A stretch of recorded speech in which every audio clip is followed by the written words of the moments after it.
Habari zenu wote. Leo nitaongea kuhusu upandikizaji wa mapafu.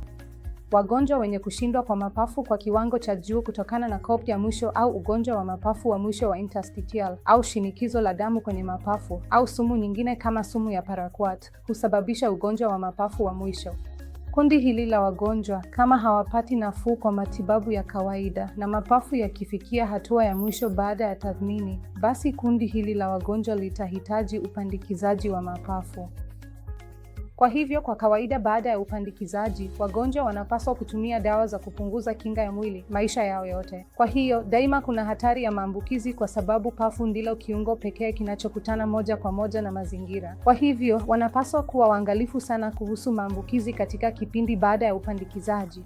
Na pia, uwezekano wa kukataliwa kwa pafu ni mkubwa sana kwenye upandikizaji wa mapafu. Kwa hiyo, tunapaswa kuwa waangalifu sana.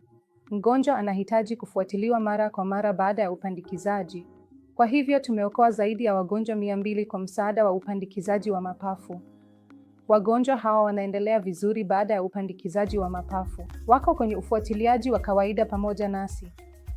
Wanaendelea vizuri na tumeweza kuongeza maisha yao na pia kuwapa ubora mzuri wa maisha kupitia upandikizaji wa mapafu.